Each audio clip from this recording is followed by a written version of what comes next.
sebuah hadis yang dikeluarkan Imam Bukhari dan Muslim. An Abi Musa al-Ash'ari radhiyallahu anhu qala li Rasulullah sallallahu alaihi wasallam, ya Abdullah ibn Qais, qultu labbaika ya Rasulullah, qala ala adulluka ala kalimatin min kunuzil jannah. Qultu bala ya Rasulullah, fadhaka abi wa ummi. Qala la hawla wa la quwwata illa billahi. Dari Abu Musa al-Ash'ari, dan Abu Musa al-Ash'ari salah seorang kepercayaan Rasul yang diutus untuk berdakwah ke negeri Yaman bersama Mu'adz ibn Jabal radhiyallahu anhu. Dan kabilahnya al-Ash'ari itu dikenal sebagai kabilah yang sangat memperhatikan bacaan Al-Quran. Sampai-sampai Nabi SAW kalau sedang membariskan pasukan di malam hari, walaupun di tengah kegelapan, Rasul tahu di sini letak orang-orang Ash'ari sedang duduk-duduk atau sedang beristirahat. Kenapa? Karena kebiasaan mereka yang tidak lepas membaca Quran. Jadi Rasul tahu, oh di sini orang-orang Ash'ari karena mereka suka membaca Quran. Makanya Abu Musa al-Ash'ari sendiri adalah orang yang suara Al-Qur'annya sangat dikagumi Nabi SAW.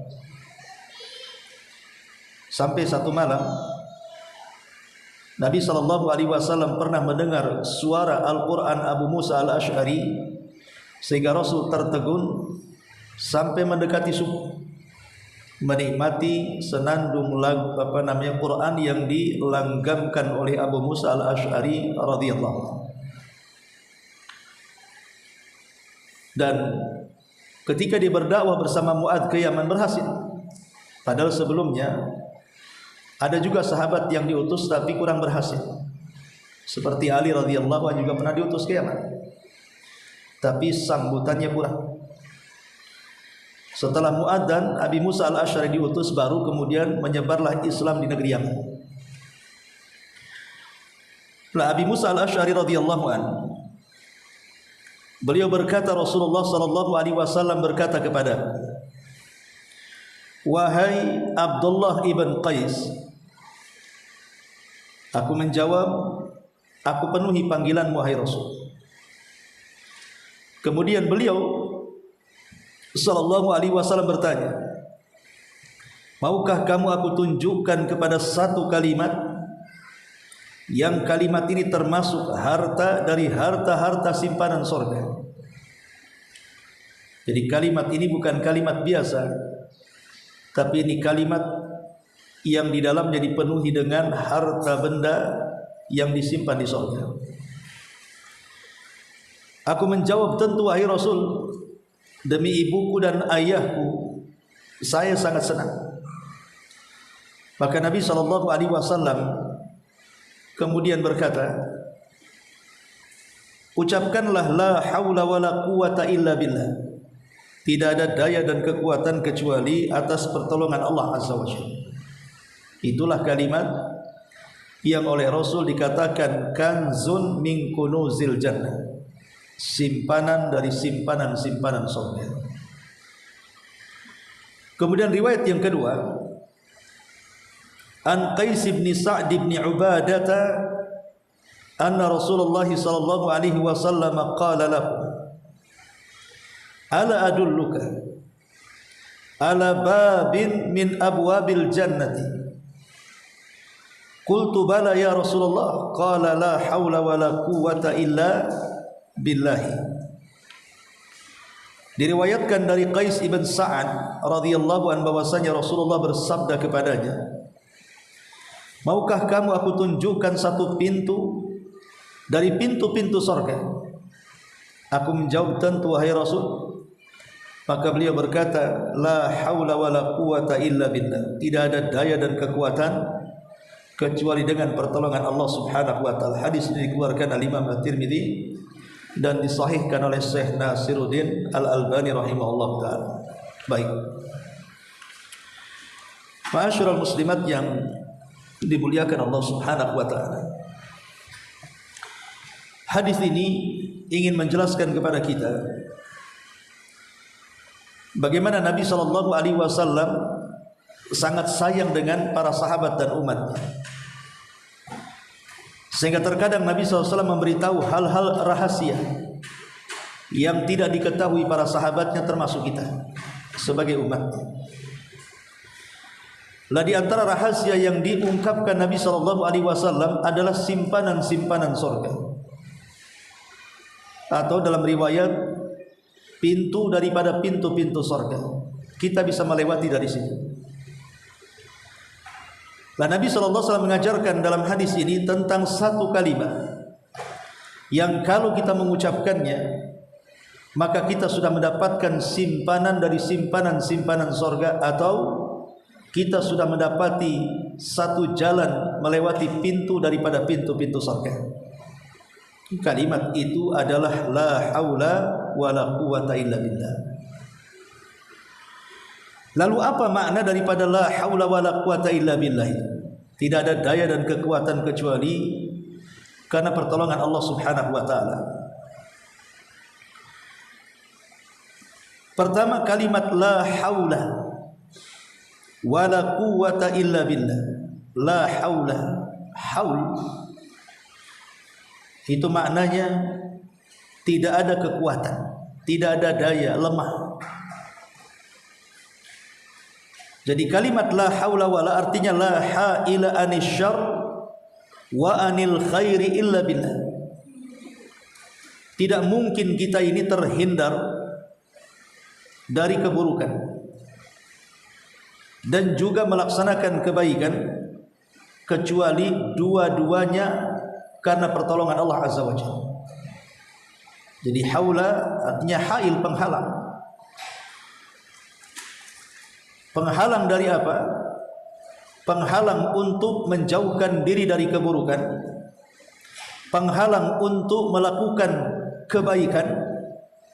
Tidak mungkin penghalang ini ditiadakan kecuali karena pertolongan Allah Subhanahu wa taala. Jadi jangan pernah kemudian seseorang itu bangga dengan kesolehannya, bahwa dia sanggup meninggalkan banyak maksiat dan sanggup melaksanakan banyak ibadah. Karena dua-duanya mustahil kita lakukan kecuali semua berkat pertolongan Allah Subhanahu wa taala. Kalau bukan karena pertolongan Allah, tidak ada manusia yang sanggup menjauh dari maksiat. Dan tidak ada manusia yang sanggup melaksanakan kebaikan. Karena dua-duanya berkaitan dengan taufik, dengan hidayatut taufik, yang menggerakkan kita menjauhkan diri dari maksiat, yang menggerakkan kita untuk melakukan ketaatan itu adalah taufik dari Allah.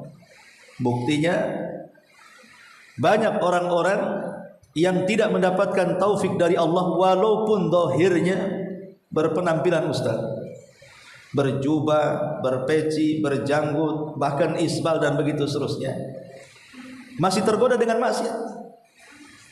Atau seorang wanita yang mungkin zahirnya menggunakan cadar menutup auratnya, tapi juga masih terdorong untuk melakukan kemaksiatan, masih suka ghibah, namimah, kata-katanya kasar, kotor dan yang semacamnya, atau masih suka riba, zalim dan yang semacamnya juga. Ini makna yang pertama. Makna yang kedua, maknanya la haula ay as-sarfu. As-sarfu di sini artinya seseorang bisa memalingkan dari syaitan. Nabi SAW bersabda, inna syaitan idza sami'a an-nida bis salati ahala lahu dhuratun hatta la yasma' sauta. Sesungguhnya syaitan apabila mendengar azan untuk panggilan salat, ahala. Di sini ada kalimat ahala, diambil dari kalimat haul. Ya. Ahala lahu dhurat hatta la yasma' sauta. Maka dia berpaling sampai dia pun terkentut-kentut sampai dia tidak mendengar suara azan. Jadi arti haul artinya as-sarfu, berpaling. Maknanya tidak ada yang mampu memalingkan kita dari syaitan. Tidak ada yang mampu kemudian mengusir syaitan kecuali atas pertolongan Allah Azza wa Jalla. La haula artinya yang kedua, tidak ada yang sanggup memalingkan kita dari syaitan, menjauhkan kita dari syaitan kecuali karena taufik dari Allah Azza wa Jalla. Karena kalau bukan karena Allah, siapa yang sanggup dengan godaan setan? Tidak ada. Sekelas Adam alaihi salam saja bisa tergoda, bahkan terusir dari surga. Apalagi kita yang bukan nabi, yang dunia sangat kita cintai, yang maksiat sangat kita gemari. Macam mana kemudian kita menjauh dari setan?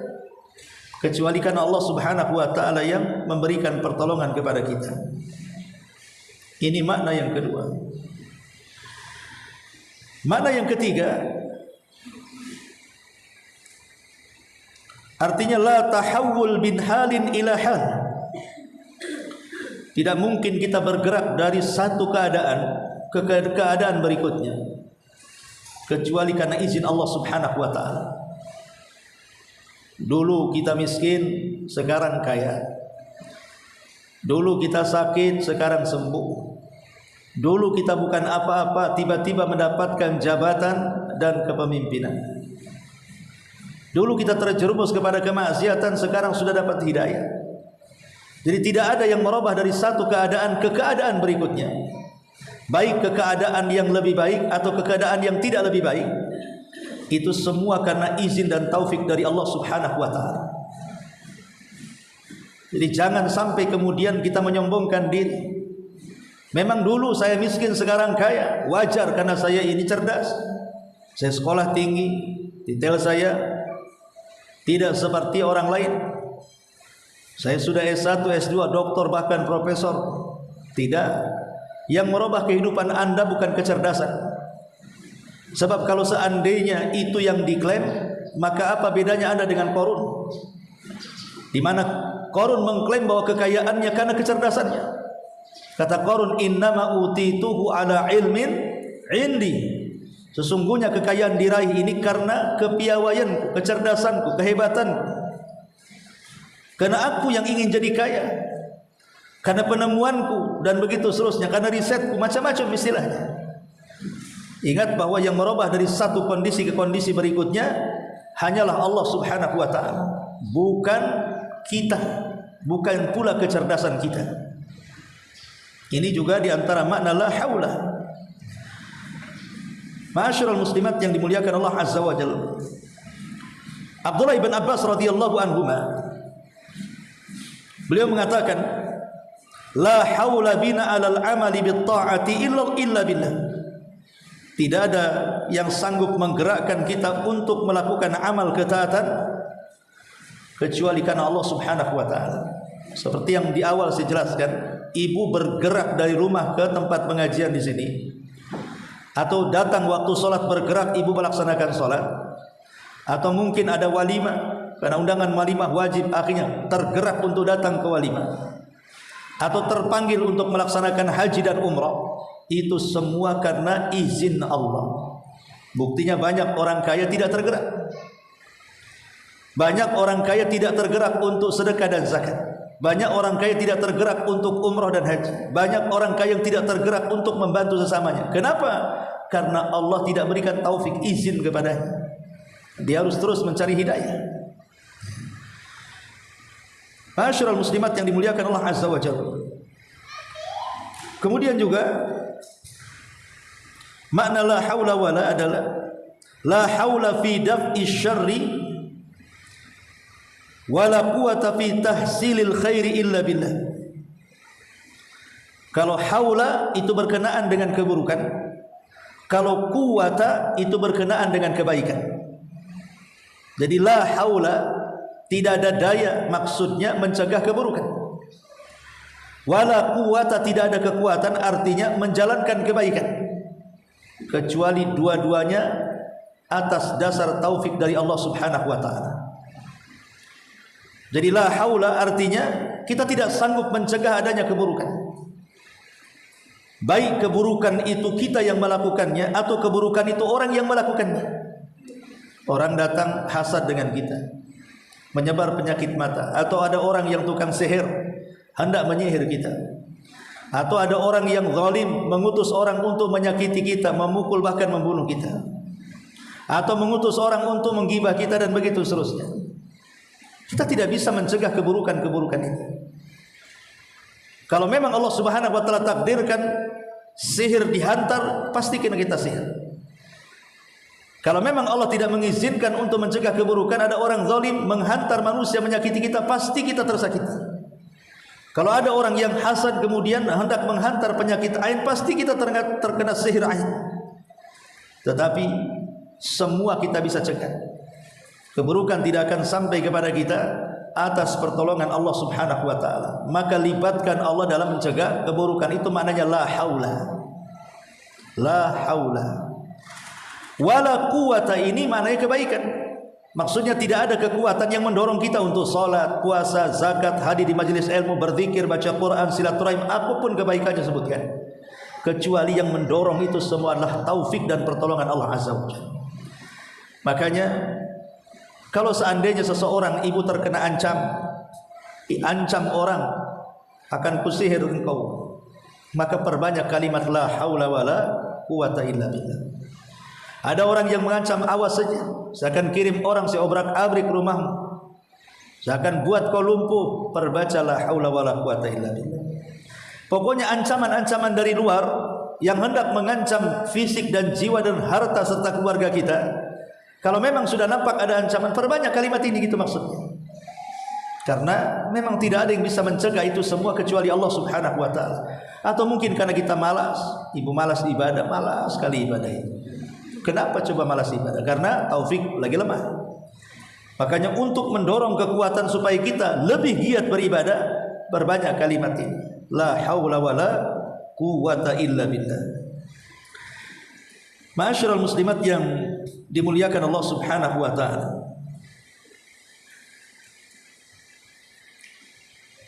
Dahulu ketika Allah Subhanahu wa taala menciptakan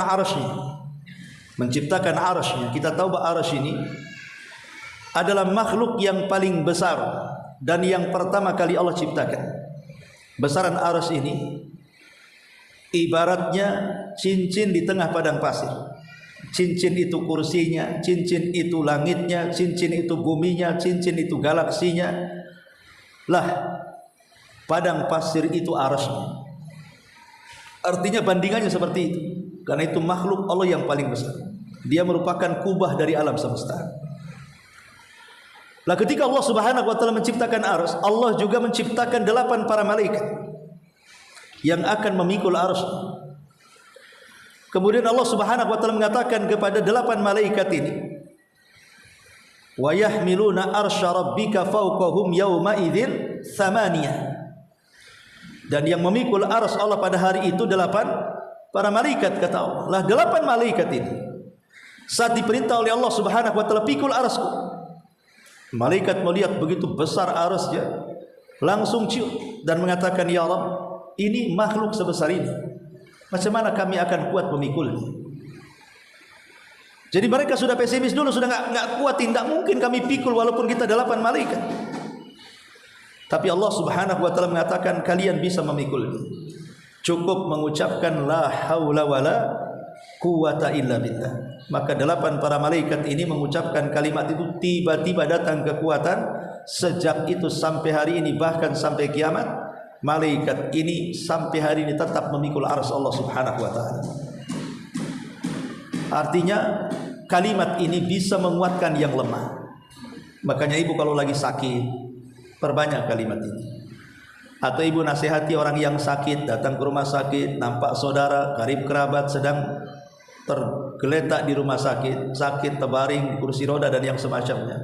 Nasihati suruh supaya mendawamkan zikir ini. Karena zikir ini bisa menambah kekuatan. Baik kekuatan saat kita terpuruk sehingga kita menjadi tenang hatinya, atau kekuatan fisik saat melemah sehingga tidak mudah putus asa. Karena bagaimanapun kekuatan batin dalam penyembuhan penyakit itu lebih cepat. Makanya kenapa orang-orang yang ziarah kepada orang sakit itu sangat dianjurkan untuk menghibur. Untuk menghibur mereka, karena keterangan hati itu mempercepat kesembuhan. Contoh umpamanya, saya melihat ada dua ikhwan kita, dua-duanya murid saya, dan dua-duanya terkena stroke ringan. Tapi yang satu, subhanallah, baik dari orang tuanya, mertuanya, istrinya, anak-anaknya memberikan semangat supaya jangan sampai putus asa dengan penyakitnya.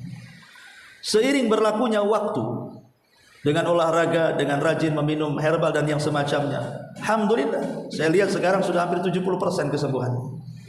Tapi yang satunya, jangankan lagi orang tuanya, istrinya aja tidak mau merawatnya. Jadi terkadang yang merawat tetangganya, akhirnya tidak sembuh-sembuh sampai sekarang. Kalaupun ada perkembangan itu tidak banyak, sedikit sekali. Dan itu akan mungkin lumpuh seumurnya kalau seandainya tidak diberikan semangat, karena semangat hidupnya sudah nggak ada yang mendorong, masalahnya di situ. Nah ini juga dari sini kita tahu bahwa dorongan dari orang-orang luar itu sangat penting bagi orang sakit. Lah dorongan untuk pribadi mendawamkan zikir la haula wala quwata illa billah. Gitu maksudnya, supaya penyakitnya ya kalau memang juga tidak sembuh itu kembali kepada takdir Allah. Tapi bagaimanapun usaha itu sangat disukai Allah Subhanahu wa taala. Karena akhdul bil asbab, mengambil sebab itu salah satu dari tingkat kesembuhan yang cepat.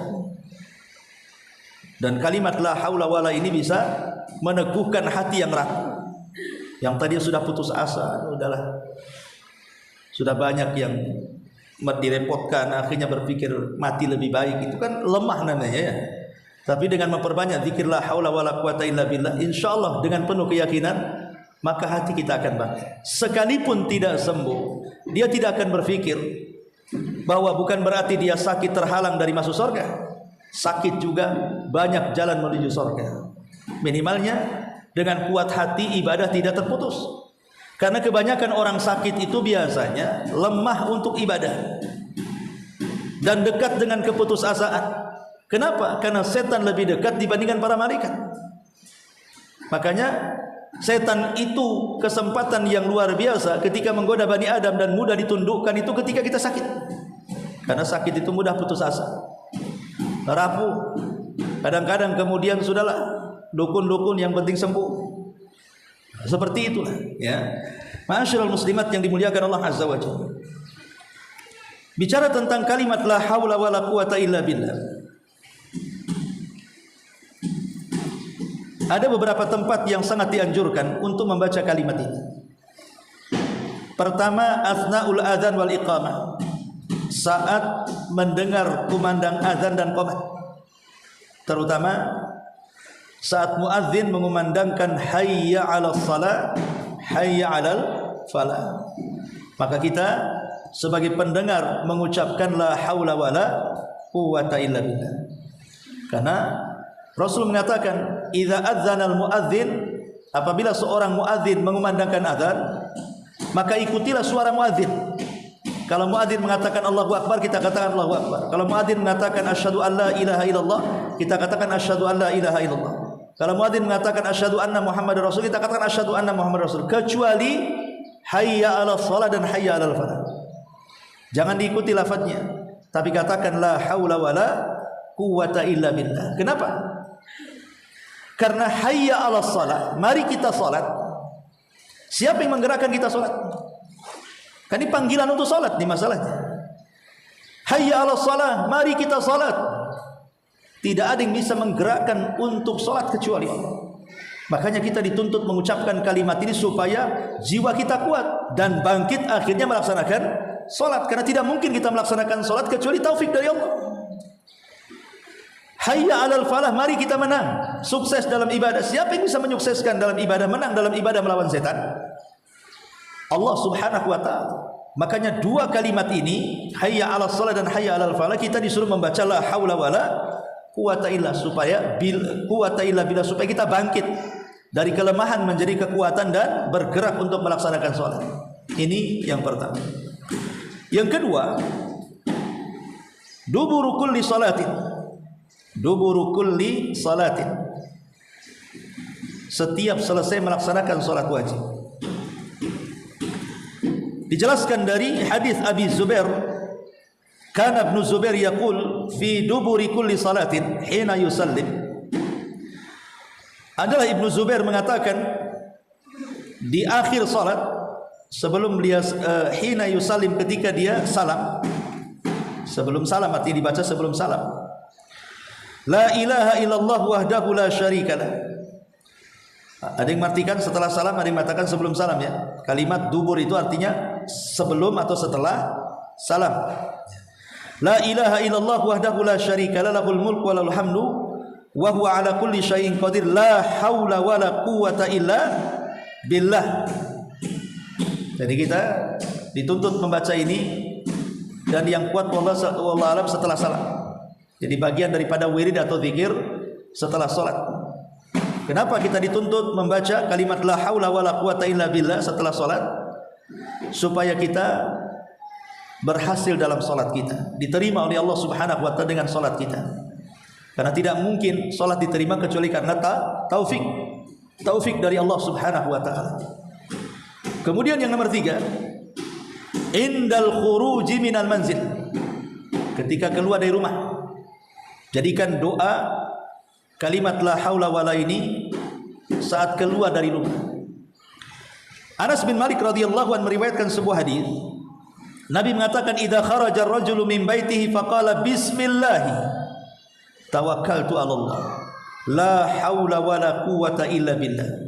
Apabila seseorang keluar dari rumahnya, kemudian dia mengatakan bismillah dengan menyebut nama Allah, aku serahkan urusanku kepada Allah, tidak ada daya dan kekuatan kecuali milik Allah, maka akan dikatakan kepada orang ini, hudita wa kufita wa wukita fatanahalahu syayatin. Maka engkau sudah diberikan hidayah, engkau sudah dicukupi, engkau akan dijaga dan setan tidak akan mendekati. Lihat di sini, kalimat la haula wala quwata illa billah bisa memalingkan setan dari kita. Bahkan setan tidak akan bisa mengganggu kita. Bayangkan Bu, ketika ibu ini keluar rumah, kemudian ke pasar, belanjalah yang sederhana saja contoh. Godaan-godaan pasar itu kan macam-macam kan. Godaan pasar ini macam-macam, karena pasar itu kan tempat perangnya syaitan dengan kita manusia. Setiap kemaksiatan ada di pasar. Sebutkan kemaksiatan yang tidak ada di pasar, semua lengkap ada di pasar. Dari syirik sampai kepada dosa kecil, ada semua di pasar. Makanya kalau ibu keluar rumah tidak membaca doa ini, boleh jadi sampai di pasar ibu ikut terlibat peperangan bersama setan. Akhirnya berdusta, ngelabui pedagang. Bu, terong berapa sekilo? 30.000. Apa di sana aja 10, padahal nggak ke sana. Supaya ngedonkan pedagang kan begitu ya. Itu kan dusta Bu, nggak boleh. Masuklah dalam perangkap setan di sini akhirnya. Jujur sajalah, kalau ibu mau beli, kalau enggak usah kemudian ibu berbohong. Begitu juga kalau ibu jadi pedagang juga gitu. Ini udah murah, cobalah keliling-keliling. Orang dia suruh keliling, pas keliling betul-betul lebih murah kan? Itu kan siasat dia saja. Ya bilang saja ini 30 ya, diskon sedikit lah. Kalau mau ya beli, enggak ya sudah kan begitu. Tawakal saja kepada Allah. Ngapain harus berdusta? Lah itulah kenapa fungsinya ketika keluar rumah itu membaca la haula wala quwata illa billah, supaya kita tidak masuk dalam peperangan setan di dalam pasar, baik ibu selaku pedagang atau pembeli, atau selama di jalan. Ya namanya jalan itu jalan raya kan banyak fitnah di situ. Jadi intinya dibaca ketika keluar rumah. Kemudian yang keempat, indan naum. ketika sebelum tidur. Nabi mengatakan dalam hadis Abu Hurairah radhiyallahu an yang dikeluarkan Imam Ibnu Hibban, man qala hina ya'wi ila firashihi la ilaha illallah wahdahu la syarika lahul mulku wa lahul hamdu wa huwa ala kulli syai'in qadir la haula wa la quwata illa billah. Subhanallah walhamdulillah wa la ilaha illallah Allahu akbar. Ghafarallahu dzunubahu aw khatayahu wa in kana mithla zabadil bahri. Siapa yang mengatakan ketika menuju pembaringan la ilaha illallah wahdahu la syarikalah, tidak ada sesembahan yang berhak disembah kecuali Allah semata, tidak ada sekutu baginya. Lahul mulku wa lahul hamdu wa huwa ala kulli syai'in qadir. Baginya kerajaan, baginya pujian, dan Allah atas segala sesuatu maha mampu. La haula wa la quwata illa billah. Tidak ada daya dan kekuatan kecuali milik Allah. Kemudian tambah dengan subhanallah, maha suci Allah, walhamdulillah, segala puji bagi Allah, wala ilaha illallah, tidak ada sembahan yang berhak disembah kecuali Allah, wallahu akbar, dan Allah yang maha besar. Allah akan mengampuni dosa-dosanya walaupun dosa ibu sebesar atau sebanyak buih yang ada di lautan. Jadi bacalah doa ini karena ada kandungan la haula wala quwata illa billah, supaya ibu tidak mimpi buruk, ya, supaya tidak dikuasai setan saat tidur, dan begitu seterusnya. Karena bagaimanapun setiap kita, saya, ibu atau yang lainnya, sebelum tidur setan akan mengintai kita untuk mengikat tengkuk belakang kita. Ketika betul-betul tidur, betul-betul setan bawa tali, kemudian diikatlah tengkuk kita 3 ikatan, kemudian ditiup-tiup dan dimantra-mantrai, tidurlah, tidurlah, malam masih panjang, padahal sudah subuh. Jadi kita ini setiap tidur pasti dikuasai setan. Tapi orang yang berdoa sebelum tidur, apalagi membaca doa ini yang ada kandungan la haula wala quwata illa billah, maka insya Allah boleh jadi mungkin kita terbangun di waktu ketika para malaikat turun. Apabila ibu berdoa setelah tidur, hilang 1 ikatan, berwudu hilang 2 ikatan, sholat hilang 3 ikatan, hilang semua ikatannya. Kemudian yang kelima,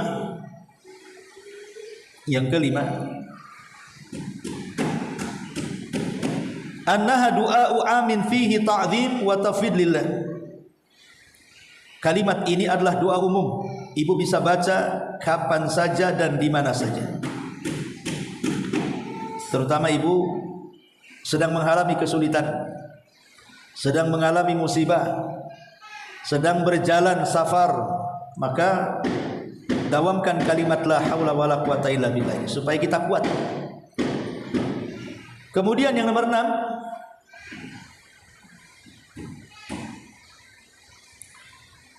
disebutkan dalam sebuah hadis dari Sa'd bin Abi Waqqas radhiyallahu anhu. Satu hari dia masuk bersama Rasul ke salah satu wanita, di mana di tangannya membawa kerikil yang sedang digunakan untuk bertasbih. Ada yang mengatakan bahwa ini sebelum ada ayat hijab, sehingga Rasul melihat wanita itu. Tapi setelah adanya hijab tidak boleh, harus ditabir. Kata Nabi SAW, ala ukhbiruki bima huwa aisaru alaiki min hadha au afdal. Kata Nabi SAW, kamu terus dari pagi, siang, sore mengatakan tasbih subhanallah subhanallah, apa enggak capek lidahmu itu terus-terusan gitu ya? Mau enggak aku tunjukkan, kata Rasul, kalimat yang lebih mudah daripada itu, bahkan lebih afdal lagi daripada itu? Maka wanita ini mengatakan, tentu wahai Rasul.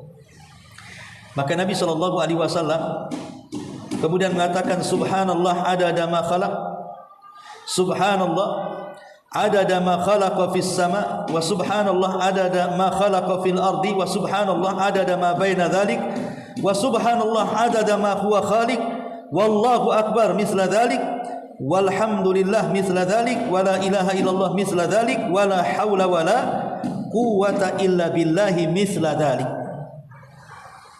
Jadi kita bisa kata cukup dengan satu doa ini, kata Rasul, yang di dalamnya ada kalimat la ilaha illallah, itu sudah mencukupkan. Tidak perlu lidah kita membaca tasbih terus tanpa henti.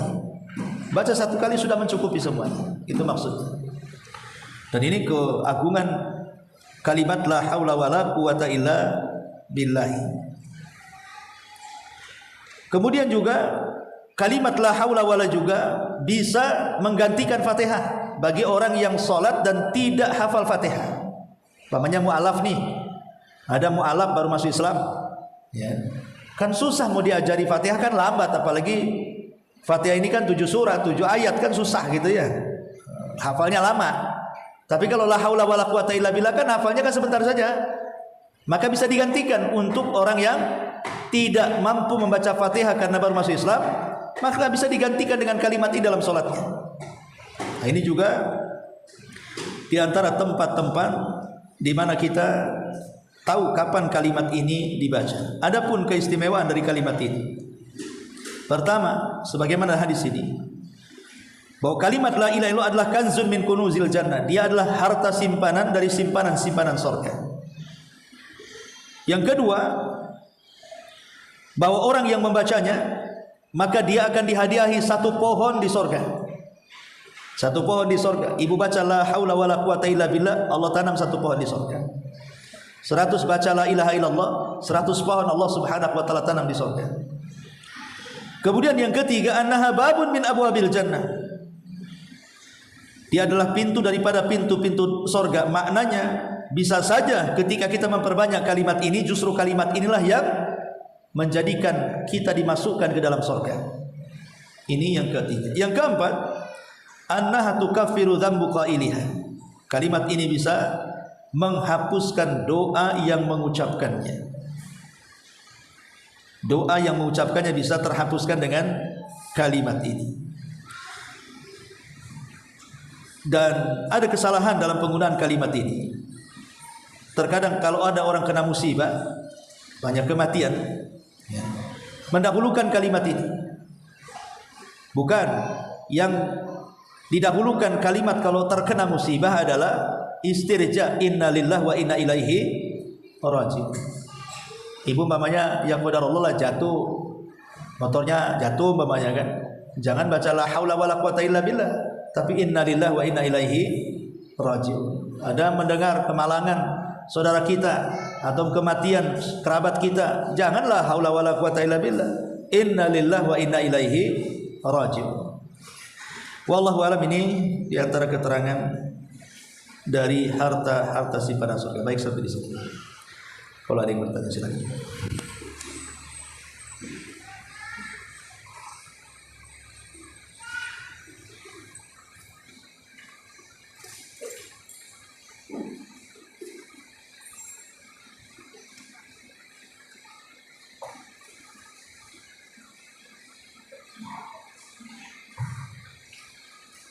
Assalamualaikum Ustaz. Waalaikumsalam. Tapi pertanyaannya tidak ya Ustaz. Bagaimana keadaan atau kondisi kita, baik sebagai laki-laki atau seorang wanita yang terlalu sering meninggalkan sunnah-sunnah muakkadah? Apakah ada efek samping atau ada imbas di akhirat kelak atas kita meninggalkan sunnah muakkadah itu dengan sengaja sementara dia mampu untuk melakukannya? Iya, alhamdulillah. Tentu meninggalkan ibadah walaupun sunnah pasti ada pengaruh. Sebagaimana orang yang rajin melaksanakan ibadah pasti ada pengaruh. Dua-duanya ada pengaruh. Orang yang rajin melaksanakan ibadah pasti akan ada pengaruh baik. Kenapa? Karena saat itu iman kita naik. Dan naiknya iman itu bisa menjaga kita dari hukuman Allah Subhanahu wa taala. Tapi ketika kita meninggalkan ibadah, maka itu menjadi turun iman. Dan turun iman ini bisa mengakibatkan apa? Terjatuh kepada kemaksiatan. Orang kalau malas ibadah, terjatuh kemaksiatan. Berawal dari meremehkan sunnah muakkadah, berakhir meremehkan yang wajib. Bisa saja terkena sifat-sifat nifaq. Ketika dia malas melaksanakan sholat sunnah, maka takutnya ngerembet ke yang wajib. Allah ketika mensifati sifat orang munafik, wa idza qamu ila sholati qamu kusala. Apabila mereka tegak salat, mereka tegak dalam posisi malas. Bahkan orang yang tidak pernah salat witir dianggap memiliki sifat nifaq. Dan salat witir itu sunnah muakkad. Intinya bahwa apapun atau siapapun yang meninggalkan banyak ibadah pasti akan pengaruh, dan pengaruhnya sangat negatif. Tapi kalau kita rajin ibadah, apalagi yang wajib ditambah yang sunnah, maka pasti Allah akan membimbing kita. Makanya dalam hadis qudsi, wa may yazalu 'abdi yataqarrabu ilayya bin nawafil. Ketika seorang hamba terus-menerus mendekatkan diri kepadaku dengan sunnah-sunnahku, hatta uhibbahu, sampai aku jatuh cinta dengan dia. Ketika aku jatuh cinta dengan dia, kata Allah, aku akan menjadi tangannya, menjadi kakinya, menjadi pendengarannya, menjadi penglihatannya. Apabila dia meminta pasti kuberi, apabila dia istiadah pasti kulindungi.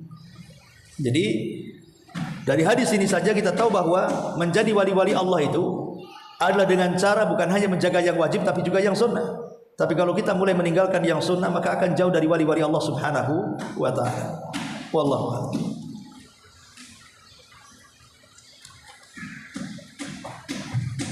Yang kedua, Ustaz. Ya. Bagaimana ketika seseorang menuntut ilmu, kadang-kadang mendapatkan guru yang salah atau bermanhaj yang berbeda dengan manhaj salah. Dia takut sama guru tersebut. Kadang-kadang ketika keadaan berpisah antara guru dan murid, guru tersebut sempat bertobat kepada Allah Subhanahu wa ta'ala dan dia mempelajari sunnah-sunnah yang semestinya yang dia ketahui. Terus bagaimana keadaan di akhir, Ustaz? Ketika kadang-kadang juga si murid itu meninggal dan dia tidak sempat mencari ilmu yang lain. Bagaimana perkataan dia atau jawaban dia kepada Allah Subhanahu wa ta'ala ketika masa hidup dia belajar dengan guru yang salah tersebut? Pasti dia akan menjawab pada Allah, itu yang kutakutan dari guruku. Apakah guru tersebut kena imbas dari kebodohan yang masa lalu, Ustaz? Iya, alhamdulillah.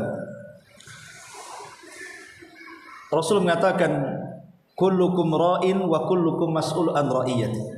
Setiap kalian adalah pemimpin.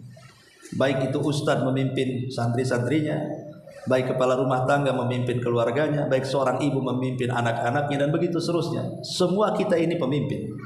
Saya ibu dan siapapun. Dan kepemimpinan kita akan ditanya. Kalau kepemimpinan kita buruk, ya jelas akibatnya buruk. Kalau kepemimpinan kita baik, ya jelas akan menaik kebaikan.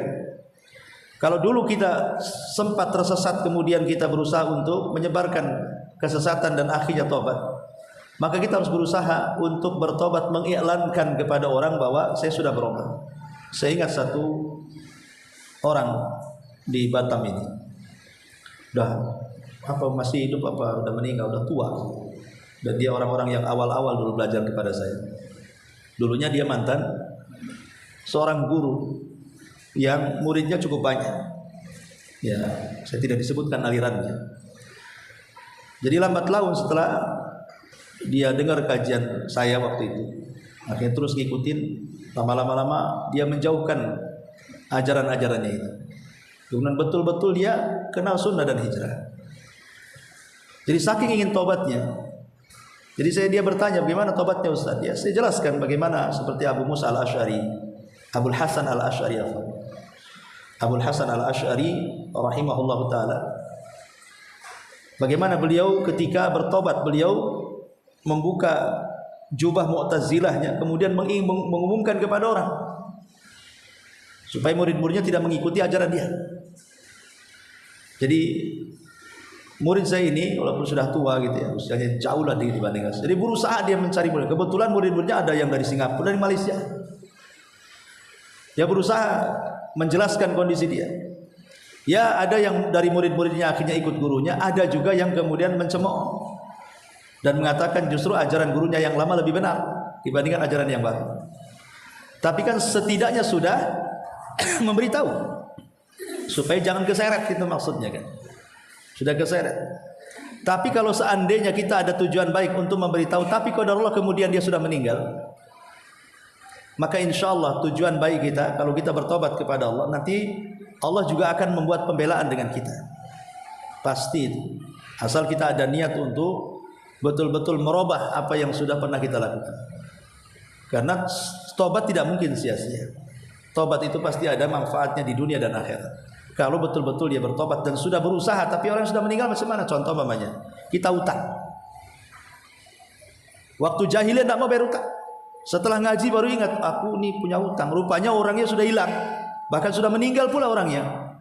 Nggak tahu keluarganya di mana. Karena ketemu di Batam, mungkin pulang ke Jawa atau kemana, nggak tahu di mana rumahnya. Maka ulama berikan solusi. Tinggal seberapa uang yang kita berhutang kepada dia, ya. Pamannya kita utang dari dia 1 juta, ya sudah kita keluarkan uang 1 juta, kita sedekahkan. Kita niatkan sedekah itu kepada orang yang pernah kita hutang. Maka begitu juga kalau kita menyesatkan orang, kemudian kita bertobat dan orang yang disesatkannya tidak sempat kita sadarkan karena keburu meninggal, maka minta kepada Allah Azza wa Jalla ampunan. Mudah-mudahan kita tidak terseret dengan orang itu. Karena itu kan semua kehilafan dan hidayah hanya milik Allah Azza wa Jalla. Ya, wallahu a'lam. Yang terakhir, Iya. ketika seseorang memahami bahwa mazhab itu ada 4, dan ketika dia ingin mengenal sunnah, bertanya kepada kita yang mengenal sunnah, kita ikut aliran apa? Dan ketika kita jujur mengatakan kita itu sunnah atau salah, kita melihat dari kondisi orang tersebut, dia akan menjauh karena tidak suka dengan perkataan salah. Namun kita tidak boleh berbohong, karena berbohong hanya boleh dalam 2 tempat dalam 1 hadis. Dan ketika kita mengatakan bahwa kita berbalik bertanya, kalau kamu itu adalah Imam Syafi'i, kita ingin membuat supaya dia percaya kita Syafi'i. Sementara kita tidak boleh mengakui satu mazhab ketika kita belum mempelajari ke semua mazhab. Perkataan apa yang baik kita ucapkan ketika bersalah? Sebenarnya kita kalimat saya seorang salaf juga tidak ada hadisnya. Ya, kalau itu kata-kata itu menjadi fitnah, tidak usah diucap. Kalau dia mengatakan apa madhabmu, dengan mengatakan karena saya madhab salaf dan itu menjadi fitnah, sebaiknya nggak disucap. Ya bilang saja saya sama dengan anda. Ya syahadat kita sama, rukun Islam kita sama, rukun iman kita sama. Kan sebenarnya menjawab itu lebih enak karena kita lebih mendekatkan dengan persamaan, jangan kemudian menjauh dengan perbedaan. Jadi kalau kita ditanya soal itu, cari jawaban yang dekat persamaannya kita dengan dia. Apa kesamaannya? Ya syahadat. Kan syahadat kita sama. Ya, rukun Islam kita sama, rukun iman kita sama. Mengimani para nabi 25 juga sama. Jadi cari yang kesamaannya, jangan kemudian kita malah menonjolkan perbedaannya. Kalau itu menjadi fitnah. Kalau menjadi fitnah. Karena bermadhab juga tidak salah. Saya Syafi'i tidak salah. Karena para ulama juga Imam Nawawi Asy-Syafi'i, Ibnu Hajar Asy-Syafi'i, kemudian Imam Ibnu Qudamah Al-Hambali, ya kan, bermadhab tidak ada masalah. Ataupun mujtahid mutlak seperti Imam Syaukani, dia tidak bermadhab. Bukan berarti tidak mengambil perkataan madhab, tidak. Yang tidak bermadhab itu maksudnya dia tetap bermadhab tetapi menggabungkan mana yang kuat itulah yang dipilih. Umpamanya dalam hal ini Syafi'i yang kuat, ya saya Syafi'i. Tapi dalam hal itu Hambali yang kuat, ya saya Hambali dalam hal ini. Oh enggak, dalam hal itu Maliki, saya Maliki dalam hal itu. Apa boleh demikian? Hah? Apa boleh demikian? Boleh, memang begitu. Itu namanya maksudnya kita tetap harus bermadhab. Bagaimanapun harus bermadhab. Cuman yang kesalahan itu adalah fanatik. Yang tidak boleh seseorang bermadhab itu kalau sampai fanatik buta dengan madhab. Nggak boleh seorang fanatik buta. Seperti umpamanya mengatakan yang benar Syafi'i, yang Hambali salah, itu fanatik buta namanya. Yang Hambali benar, yang Hanafi salah. Karena semua ulama madhab itu semua guru dengan murid. Mulai dari paling rendah ya, dari paling muda Imam Ahmad itu paling muda. Dari semua madhab 4 yang paling muda Imam Ahmad. Madhabnya Hambali. Imam Ahmad muridnya siapa? Syafi'i. Ya. Gurunya Imam Ahmad itu Imam Syafi'i. Bahkan terkadang Imam Syafi'i juga berguru kepada Imam Ahmad dalam bab lain. Imam Ahmad berguru kepada Imam Syafi'i dalam bab fikih. Imam Syafi'i berguru kepada Imam Ahmad dalam bab hadis. Kemudian Imam Syafi'i sendiri muridnya siapa? Imam Malik. Dari kecil yang mengajarkan Imam Syafi'i itu Imam Malik. Kemudian Imam Malik sendiri pernah berguru kepada salah satu murid Abu Hanifah, karena kan jaraknya jauh antara Abu Hanifah dengan Imam Malik. Ya kalau Abu Hanifah kan paling tua dia, tabi'in. Ya paling tua dia. Tapi Imam Malik pernah belajar kepada muridnya Imam Abu Hanifah. Jadi sebenarnya antar madhab itu guru dan murid saja itu sebenarnya. Kenapa mesti musuhan? Imam Syafi'i sering bertentangan pendapat dengan Imam Ahmad, tidak menyalahkan. Dan begitu seterusnya. Imam Malik pernah bermasalah dengan Abu Hanifah. Ya. Maka kenapa kemudian kita yang bermadhab saling sikat sikut, sundul atas injak bawah, kan enggak seperti itu. Ya, karena kalau kita bicara masalah madhab itu identik dengan masalah fikih. Dan kalau kita bicara masalah fikih identik dengan masalah cabang. Dia bukan pokok itu akidah, cabang itu fikih. Dan kalau kita bicara cabang, al-amru fihi wasi, ini perkara luas, tidak bisa saling salah menyalahkan satu dengan yang lainnya. Maka kalau seandainya ada yang bermadhab, silakan Anda bermadhab, tapi bermadhab dengan madhab yang baik. Ikuti madhab Syafi'i, betul-betul ikuti, karena saya kira semua madhab mereka punya dalil. Imam Syafi'i berpendapat seperti ini, ada dalilnya, ada hujahnya. Silakan bermadhab, tapi dengan bermadhab yang baik, jangan fanatik madhab. Ya. Atau orang yang tidak bermadhab, maksudnya tidak bermadhab nih, umumnya kita ini kan maksudnya memilih madhab yang paling kuat. Kalau istilah para ulama itu namanya mujtahid mutlak namanya ya. Saya tidak memilih Syafi'i, Hambali, tapi saya mengambil semua perkataan mereka yang lebih kuat. Itu yang banyak kita lakukan umumnya ya, seperti itu. Nah, tapi lihat rata-rata di Saudi Arabia madhabnya Hambali. Pendapat-pendapat mereka itu hampir 90% Hambali. Nah, sama di negeri kita hampir atau Mesir 90% Syafi'i. Di Maroko pula hampir 90% itu mungkin Hanafi di sana. Dan begitu seterusnya. Jadi yang disalahkan itu fanatiknya, bukan bermadhabnya. Ya. Wallahu a'lam.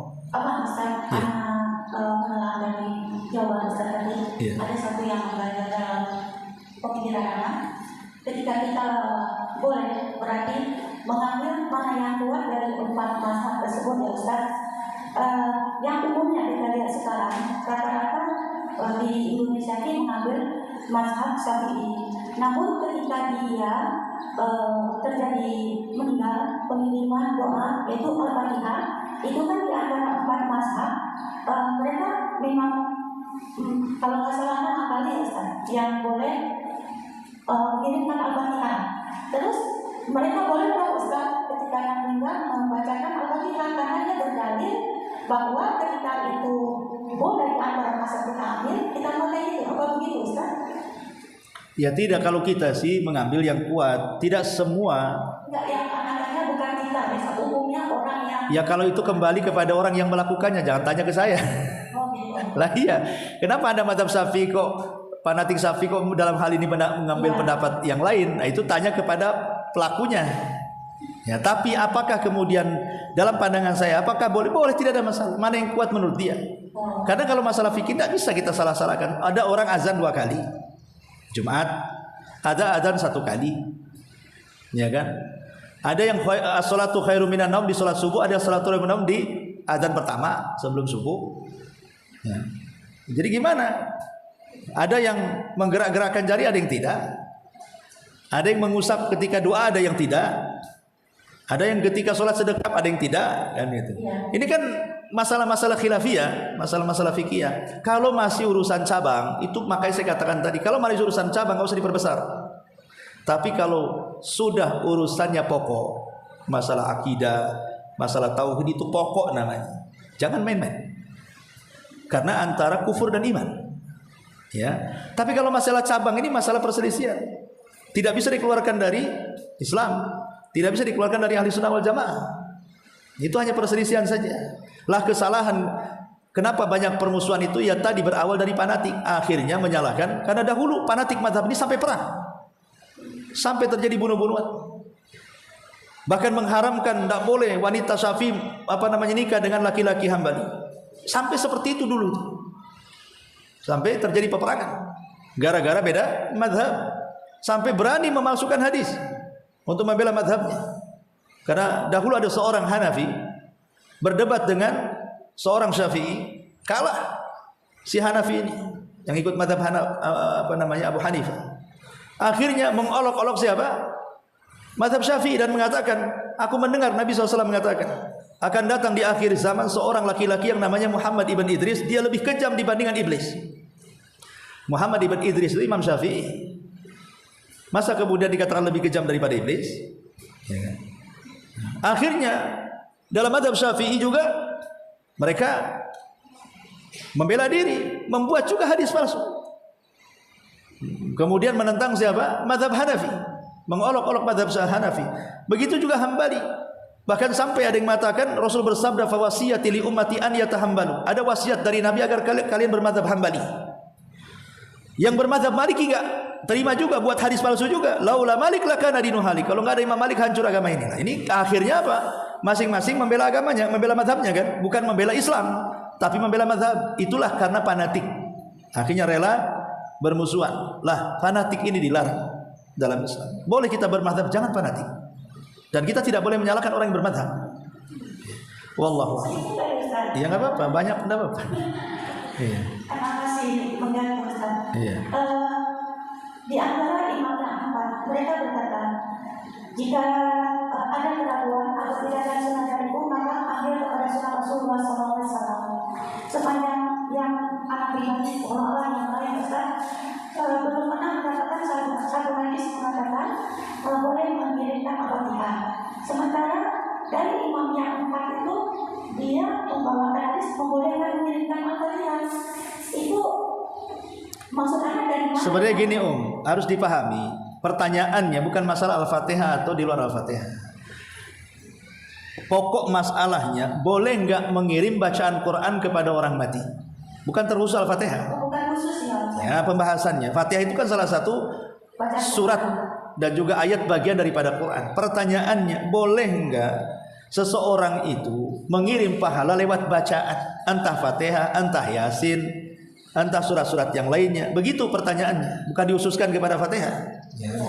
Cuman umumnya orang baca Fatihah. Kenapa? Karena Fatihah itu adalah surat induk daripada Quran. Makanya orang ngambil yang paling induknya kan. Yang baca Fatihah berarti merangkum semua Quran kan. Kenapa Fatihah? Karena itu induknya di situ. Ya ada juga yang Yasin, karena ada hadis lemah mengatakan Yasin pun termasuk induk daripada Quran. Tapi kan hadis ini lemah. Yang betul adalah Al-Fatihah kan itu. Ya. Nah sekarang itu pertanyaannya, apakah boleh mengirim pahala bacaan Al-Quran kepada orang mati? Terjadi silang pendapat di sini. Ada yang mengatakan boleh, tapi dengan syarat yang dikirim itu pahala bacaan, berarti baca dulu Qurannya. Kalau Fatihah ya baca dulu Fatihahnya. Kalau Al-Baqarah baca dulu Al-Baqarahnya. Kalau Yasin ya baca dulu Yasinnya. Kalau surat yang lain baca dulu suratnya. Setelah baca surat, ya Allah kalau bacaan tadi saya berpahala, saya ingin kirim. Itu maksudnya. Lah yang seperti ini ulama membolehkan. Ya, karena kita mengirim bacaan. Ya. Karena kalau kita katakan untuk ini kita kirim surat ini, ya surat tidak mungkin dikirim. Yang dikirim itu pahalanya. Masa ngirim surat? Ya, sampai ada orang yang konyol jawabannya. Ya kalau seandainya tidak sampai, pasti balik katanya. Kalau tak balik ya sampailah kan gitu. Ini gimana ini? Ini kan konyol jawabannya kayak gini nih. Itu bukan jawaban namanya. Nggak ilmiah namanya jawaban kayak gini. Ya. Memang ulama berselisih. Ada yang mengatakan dalam mazhab Syafi'i sendiri, ada yang mengatakan sampai, ada yang mengatakan tidak sampai. Imam Ibnu Katsir mengatakan tidak sampai, tapi imam yang lainnya mengatakan sampai. Ya. Jadi dalam mazhab Syafi'i sendiri memang masalah ini masalah khilafiyah. Cuman kita yang mensikapinya, seperti banyak para ulama kita juga, seperti banyak ulama-ulama Saudi mengatakan, kalaupun memang kaifiyahnya ulama membolehkan mengirim bacaan surat kepada orang mati itu, yang dipertanyakan kaifiyahnya, caranya. Caranya seperti apa? Ya baca Quran dulu. Setelah baca Quran, ya Allah kalau tadi bacaan saya di mana satu huruf 10 pahala, saya sudah baca satu surat, ya mudah-mudahan ada pahalanya. Kalau memang ada pahalanya saya kirim. Itu maksudnya. Yang dimasalahkan itu kaifiyahnya. Bukan seperti yang umumnya kita lihat. Dan itu. Cuman ini kan masalah khilafiyah. Karena bicara soal mengirim pahala kepada orang mati, yang disepakati cuma dua. Pasti sampai. Yang disepakati cuma dua. Bagaimanapun caranya pasti sampai. Pertama doa, yang kedua sedekah. Ini pasti. Adapun yang lainnya khilaf ulama. Ada yang mengatakan sampai, ada yang mengatakan tidak. Haji untuk orang mati, ada yang mengatakan sampai, ada yang mengatakan tidak. Umrah untuk orang mati, ada yang sampai, ada yang mengatakan tidak. Bacaan Quran untuk orang mati, ada yang mengatakan sampai, ada yang mengatakan tidak. Puasa untuk orang mati, ada yang mengatakan sampai, ada yang mengatakan tidak. Tapi yang jelas disepakati cuma dua, doa dan sedekah. Kalau ingin jelas-jelas sampai berdoa dan sedekah saja. Itu jelas sampainya. Yang lain jadi khilaf ulama. Tapi tidak perlu dibesar-besarkan, namanya khilaf kan gitu. Ada yang mengatakan sebenarnya tidak. Tapi kalau tadi terfokus ke Fatihah jadi bingung jadinya. Kenapa mereka milih Fatihah? Kan itu induknya masalahnya.